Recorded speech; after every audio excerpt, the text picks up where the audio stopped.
गुजरात के अहमदाबाद में नदी में कूदकर जान देने वाली महिला के पति को पुलिस ने गिरफ्तार कर लिया है। साबरमती नदी में हाल ही में आयशा नाम की महिला ने कूदकर खुदकुशी कर ली थी, जिसके बाद गुजरात पुलिस ने उसके पति को राजस्थान से गिरफ्तार किया है। पुलिस अब उसे अहमदाबाद ले जाने की तैयारी कर रही है। आयशा ने अपनी जान देने से पहले एक वीडियो बनाया था, जिसमें वो हंसते और मुस्कुराते हुए अपनी अंतिम बात कहती हुई नजर आई। आयशा का अंतिम वीडियो सोशल मीडिया पर तेजी से वायरल हुआ और लोगों की भावनाएं आयशा से जुड़ती चली गई। लोग जानना चाहते हैं कि आयशा का पति कौन था और ऐसी क्या वजह थी कि उस खुशदिल लड़की को इतना बड़ा कदम उठाना पड़ा। आयशा का पति आरिफ अपने पिता बाबू खान के साथ जालौर की एक ग्रेनाइट फैक्ट्री में काम करता है। उसके पुश्तैनी घर के बाहर 2 दुकानें भी उसने किराए पर दे रखी हैं। आरिफ ग्रेनाइट फैक्ट्री में सुपरवाइजर के पद पर तैनात है, जबकि उसके पिता कंस्ट्रक्शन कंपनी की देखरेख करते हैं। आयशा का राजस्थान के जालौर में बचपन से ही लगाव था। शहर के राजेंद्र नगर में आयशा का ननिहाल है। बचपन में जब भी उसके स्कूल की छुट्टियां होती थी तो वो अपने ननिहाल आ जाती थी। आयशा के मामा अमरुद्दीन बताते हैं कि जालौर में आयशा का काफ़ी लगाव देखते हुए उसके माता पिता ने उसकी शादी भी यहीं करवा दी।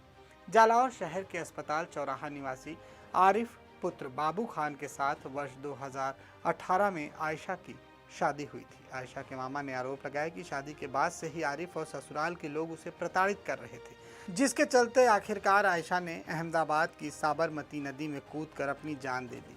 आयशा के मामा का कहना है कि आयशा का ननिहाल जालौर में ही था और यहीं उसकी ससुराल भी बाद में बनी। वहाँ पर उसकी मुलाकात आरिफ से हुई।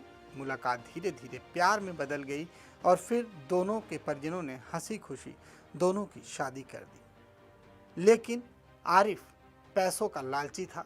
वो लगातार आयशा को पैसे के लिए परेशान करता था। कई बार उसने पैसों के लिए आयशा को मायके भेज दिया और जब पैसे मिल जाते थे तो वो आयशा को वापस ले आता था। आयशा अपने माँ बाप की मजबूरी समझती थी और इसलिए बार बार उसने देखा कि उसके पिता पैसों के लिए लोगों के सामने गिड़गिड़ाते हैं, लोगों से उधार मांगते हैं। तब उसके पति उसे ले जाता है। यानी कि उसका पति पूरी तरह से पैसों का लालची हो चुका था। ये बात आयशा को अब समझ में आने लगी थी और इसी वजह से जब आयशा को लगा कि ये सिलसिला ताउम्र चलने वाला है तो उसने अपने पिता के लिए अपनी जान दे दी। वो नहीं चाहती थी कि उसके पिता को किसी के सामने झुकना पड़े, क्योंकि उसे अपने पति की आदत का पता चल चुका था कि वो इंसान के रूप में एक लालची राक्षस है जो बार बार पैसों के लिए उसके पिता से डिमांड करता रहेगा। आयशा ने जब फ़ोन पर आरिफ से कहा कि वो मरने जा रही है तो आरिफ ने कहा, कोई बात नहीं, तुम मर जाओ, लेकिन मरने से पहले अपना वीडियो भी भेज देना। अपने पति की इस बेरुखी से परेशान होकर आयशा ने फिलहाल नदी में छलांग लगा दी और आयशा की मौत हो गई। उसका पति अब गिरफ्तार हुआ है और पूरे देश की मांग है कि उसके पति को जल्द से जल्द फास्ट ट्रैक कोर्ट में फांसी की सजा दी जाए। ब्यूरो रिपोर्ट, आज की खबर।